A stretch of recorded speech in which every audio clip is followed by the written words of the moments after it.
স্বাগত দীপ্তর সন্ধ্যার সংবাদে। আপনাদের সাথে আছি আমি আনোয়ারুল আলম। শুরুতেই জানাবো সংবাদ শিরোনাম। সরকারের নির্বাচনী প্রতিশ্রুতি বাস্তবায়ন শুরু, নেতাকর্মীদের সহযোগিতার আহ্বান প্রধানমন্ত্রীর। পৌর কাউন্সিলর থেকে পশ্চিমবঙ্গের মুখ্যমন্ত্রী হলেন শুভেন্দু অধিকারী, বিজেপির শাসন শুরু।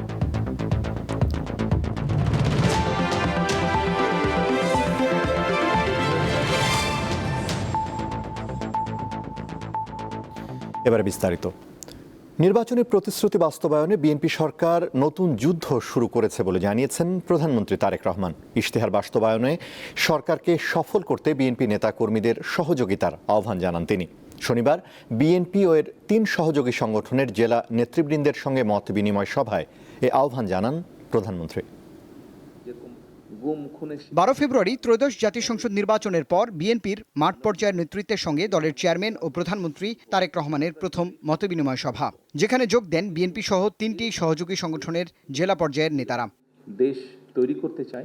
বক্তব্যে প্রধানমন্ত্রী বলেন, ফ্যাসিবাদ বিদায়ের যুদ্ধ শেষে এখন জনগণকে দেয়া প্রতিশ্রুতি পূরণের যুদ্ধ শুরু হয়েছে।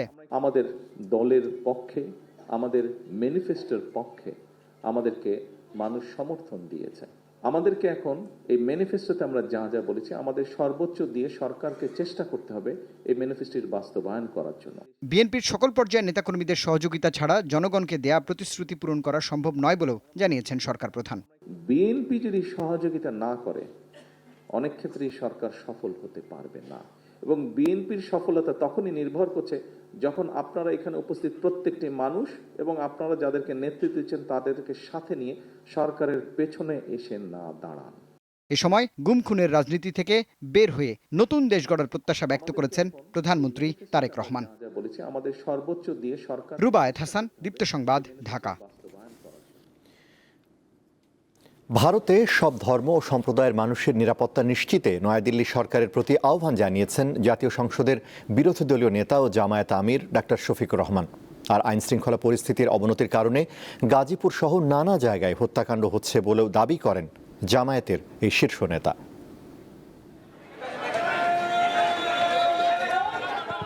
টানা 8 দিন জাপান ও থাইল্যান্ড সফর শেষে শনিবার দেশে ফেরেন জামায়াতের আমির ও বিরোধী দলীয় নেতা ডাক্তার শফিকুর রহমান। হযরত শাহজালাল আন্তর্জাতিক বিমানবন্দরে তাকে স্বাগত জানান দলটির নেতাকর্মীরা। বাংলাদেশকে নিয়ে তাদের বিপুল প্রত্যাশা আছে।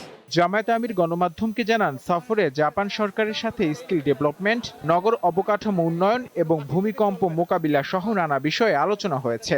আমরা বাংলাদেশের উন্নয়নকে আরো কিভাবে বেশি নিশ্চিত করতে পারি, এগুলাই ছিল আমাদের আলোচনার মূল বিষয়বস্তু।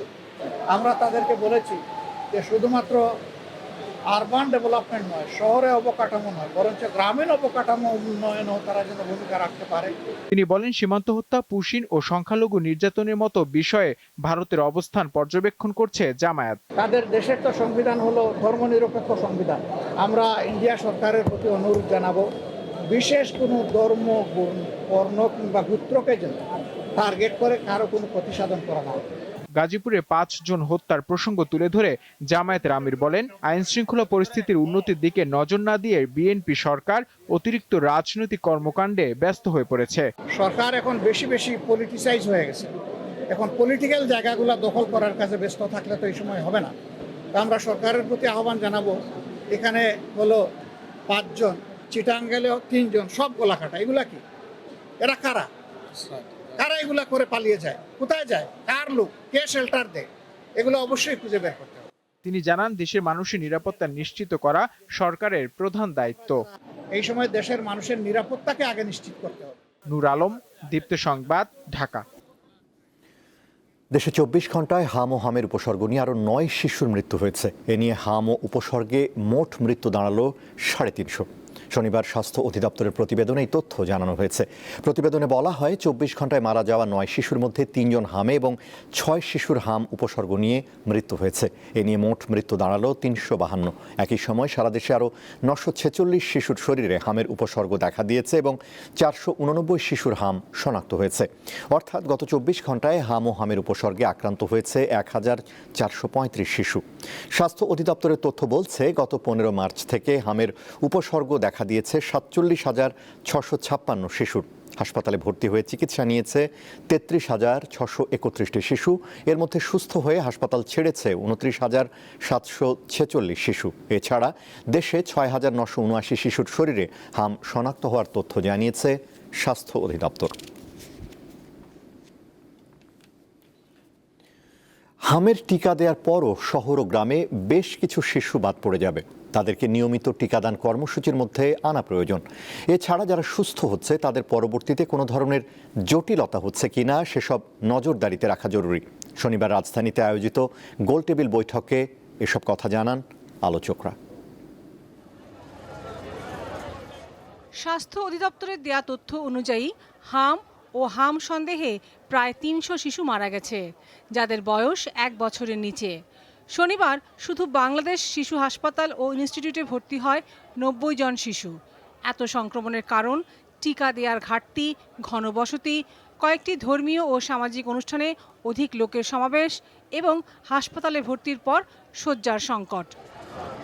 শনিবার রাজধানীর বাংলাদেশ মেডিকেল বিশ্ববিদ্যালয়ে বাংলাদেশ হেলথ রিপোর্টার্স ফোরাম আয়োজিত হামের বর্তমান পরিস্থিতি, ঝুঁকি ও করণীয় শীর্ষক গোলটেবিল আলোচনায় এসব কথা বলেন বক্তারা। 12 ফেব্রুয়ারির ইলেকশন, তার কিছুদিনের মধ্যেই রোজা এবং ঈদ, সেই কারণে একটা substantial number of population move around Bangladesh. Dhaka থেকে দেখা গেল প্রায় বেশ কোটিখানেক লোকের একটা movement, which causes decreased immunity, which is also another important cause of the sudden uprise of the measles. আলোচনায় বক্তারা জানান, ডিসেম্বরেই এই সংক্রমণের আভাস পাওয়া যায়। হাম নিয়ন্ত্রণে বিশেষ টিকা ক্যাম্পেইন চলছে। তারপরও গ্রাম ও শহরে কিছু শিশু বাদ পড়ে যাবে। তাদের নিয়মিত টিকার আওতায় আনা প্রয়োজন। ডিসেম্বর থেকে একটু কিন্তু আমরা পাচ্ছিলাম, মানে রোহিঙ্গাতে একটু বাড়ছিল, জানুয়ারিতেও অল্প অল্প বাড়ছিল। তো আমরা যখন গ্র্যাজুয়ালি দেখি যে কেসের সংখ্যাটা জানুয়ারিতে যত ছিল ফেব্রুয়ারিতে ডাবল হয়ে গেল। আমরা দেখছি যে বাদ পড়া বাচ্চা আছে, শহরে আছে 30 থেকে 40%, আর গ্রামে আছে অ্যারাউন্ড 15%। এছাড়া মাতৃস্বাস্থ্যের দিকে বিশেষ নজর এবং পুষ্টির চাহিদা পূরণের ব্যবস্থা করা জরুরি বলেও জানান আলোচকরা। ততক্ষণ পর্যন্ত আমরা পরে গিয়ে কারণ চিহ্নিত করতে পারবো, কিন্তু আসলে এই সমস্যার সমাধানের জন্য পুষ্টির দৃষ্টিভঙ্গি থেকে যে পদক্ষেপগুলো নেওয়া দরকার সেটা নিতে পারবো না। যারা এখনো টিকা পায় নাই তাদেরকে আমরা সবাই মিলে মোটিভেট করে টিকার আওতায় নিয়ে আসতে হবে। তারা আরও বলেন, হাম নতুন রোগ নয়, অব্যবস্থাপনায় এটি ফিরে এসেছে। ভবিষ্যতে যাতে অন্য সংক্রামক রোগ ফিরে না আসে তার জন্য সজাগ থাকতে হবে। চলমান লাবণী গুহ, দীপ্ত সংবাদ, ঢাকা।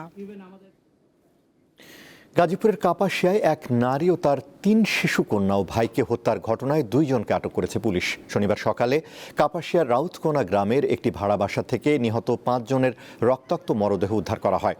পুলিশ জানায়, রাউতকোনা গ্রামের প্রবাসী মনির হোসেনের বাড়ির নিচতলায় সপরিবারে ভাড়া থাকতেন প্রাইভেট কার চালক ফোরকান মিয়া। গত রাতের কোনো এক সময় এই নৃশংস হত্যাকাণ্ডের ঘটনা ঘটে। শনিবার সকালে ঘরে মরদেহগুলো পড়ে থাকতে দেখে স্থানীয়রা পুলিশে খবর দেয়। নিহত শারমিনের স্বামী ফোরকান হত্যাকাণ্ডে জড়িত বলে প্রাথমিকভাবে ধারণা করছে পুলিশ। মরদেহগুলো ময়নাতদন্তের জন্য গাজীপুর শহীদ তাজউদ্দিন আহমদ মেডিকেল কলেজ হাসপাতালের মর্গে পাঠানো হয়েছে। ঘটনার পর থেকে ফোরকান পলাতক।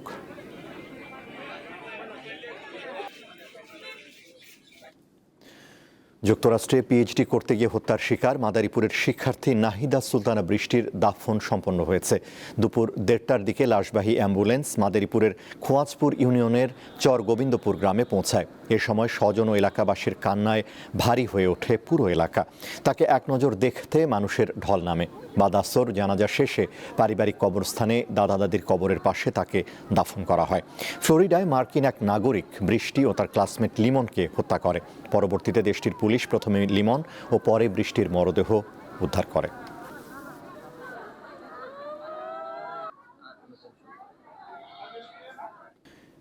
আন্তর্জাতিক। শুভেন্দু অধিকারীর শপথের মধ্য দিয়ে ভারতের পশ্চিমবঙ্গে আজ শুরু হলো বিজেপি যুগ। পৌর কাউন্সিলর থেকে রাজ্যের মুখ্যমন্ত্রী, মাঝে কেন্দ্রীয় সরকারের প্রতিমন্ত্রীর দায়িত্ব। কংগ্রেসের মাধ্যমে রাজনৈতিক জীবন শুরু, এরপর তৃণমূল কংগ্রেস এবং সবশেষ বিজেপিতে যোগদান। দীর্ঘ এই পথে শুভেন্দুর জীবনে ঘটেছে নানান উত্থান পতন। তার শপথ গ্রহণ অনুষ্ঠানে উপস্থিত ছিলেন প্রধানমন্ত্রী নরেন্দ্র মোদী। পশ্চিমবঙ্গের মুখ্যমন্ত্রী হিসেবে শপথ নিয়েছেন ভারতীয় জনতা পার্টি বিজেপি নেতা শুভেন্দু অধিকারী। এর মধ্য দিয়ে পশ্চিমবাংলায় শুরু হলো বিজেপি শাসন। আমি শুভেন্দু অধিকারী কলকাতার ঐতিহাসিক ব্রিগেড প্যারেড গ্রাউন্ডে শনিবার স্থানীয় সময় বেলা 11টায় অনুষ্ঠান শুরু হয়। বাংলাদেশ সময় দুপুর 12টার একটু পর রাজ্যপাল RN রবির উপস্থিতিতে শপথ নেন মুখ্যমন্ত্রী শুভেন্দু অধিকারী। এরপর শুভেন্দুর পিঠ চাপড়ে আশীর্বাদ জানান প্রধানমন্ত্রী নরেন্দ্র মোদী। মন্ত্রী হিসেবে শপথ নেন দিলীপ ঘোষ, অগ্নিমিত্রা পাল, অশোক কীর্তনিয়া, নিশীথ প্রামাণিক ও ক্ষুদিরাম টুডু। অনুষ্ঠান শুরুর কিছুক্ষণ আগে হাজির হন প্রধানমন্ত্রী। ছাদ খোলা গাড়িতে মোদির পাশেই ছিলেন শুভেন্দু অধিকারী ও বিজেপির রাজ্য সভাপতি শ্রমিক ভট্টাচার্য। আবার যেন নবায়ন হতে চলেছে। রবীন্দ্র জয়ন্তীর এ দিনে শপথ মঞ্চে উঠে বিশ্বকবি রবীন্দ্রনাথ ঠাকুরের ছবিতে ফুল দিয়ে শ্রদ্ধা জানান প্রধানমন্ত্রী নরেন্দ্র মোদী। বাজানো হয় জাতীয় সঙ্গীত। শপথ অনুষ্ঠানে অংশ নিয়েছেন বিভিন্ন রাজ্যের মুখ্যমন্ত্রীরা। ছিলেন সাবেক কেন্দ্রীয় মন্ত্রী স্মৃতি ইরানি, অভিনেতা মিঠুন চক্রবর্তী সহ কেন্দ্র ও রাজ্য বিজেপির শীর্ষ নেতারা। এবারের বিধানসভা নির্বাচনে পশ্চিমবঙ্গে দীর্ঘদিন ক্ষমতায় থাকা তৃণমূল কংগ্রেসের পরাজয় হয়। মুখ্যমন্ত্রী পদে মমতা বন্দ্যোপাধ্যায়ের স্থলাভিষিক্ত হলেন তারই এক সময়ের ঘনিষ্ঠ মিত্র ও বর্তমানে রাজ্য বিজেপির পরিষদীয় দলের নেতা শুভেন্দু। সাইফুর রহমান শিশির, দীপ্ত বার্তাকক্ষ। এদিকে ভারতের দক্ষিণাঞ্চলীয় রাজ্য তামিলনাড়ুর নবনির্বাচিত দলের শপথ আজ হচ্ছে না। তামিলনাড়ুর রাজ্যপাল জানিয়েছেন, সরকার গঠনের জন্য প্রয়োজনীয় সংখ্যাগরিষ্ঠতা প্রমাণ করতে পারেনি বিজয় থালাপতির দল। কংগ্রেস, স্থানীয় দল ভিসিকে এবং বামপন্থীদের দুই দল সিপিআই ও সিপিএম এর সমর্থন নিয়ে সরকার গঠন করার কথা থালাপতি বিজয়ের দল তামিলাগা ভেট্রি কাজাগাম টিভিকের। শুক্রবার বিকালে দলগুলো টিভিকে সমর্থনও জানায়, কিন্তু শেষ পর্যন্ত তামিলনাড়ুর রাজ্যপাল রাজেন্দ্র আলেরকার সন্তুষ্ট হননি। তিনি বিজয়কে সরকার গঠনের জন্য আমন্ত্রণ জানাননি। গত সোমবার বিধানসভা নির্বাচনের ফল ঘোষণায় তামিলনাড়ুতে সবচেয়ে বেশি আসন পায় তামিল চলচ্চিত্রের নায়ক থেকে রাজনীতিতে এসে চমক দেখানো থালাপতি বিজয়ের দল টিভিকে। তারা পায় 108টি আসন।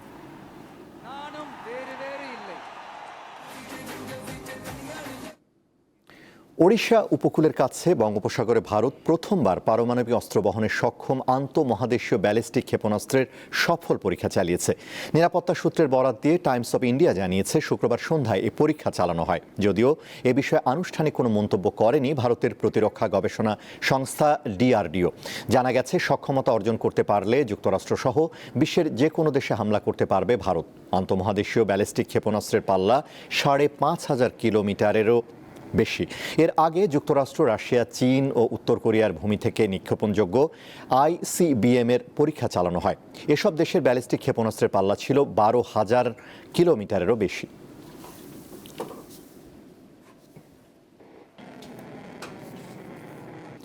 শেষ করব দীপ্তর সন্ধ্যার সংবাদ। তার আগে সংবাদ শিরোনামগুলো জানাবো আরও একবার।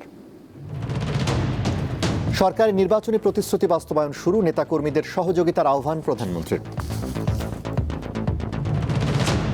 পৌর কাউন্সিলর থেকে পশ্চিমবঙ্গের মুখ্যমন্ত্রী হলেন শুভেন্দু অধিকারী, বিজেপির শাসন শুরু।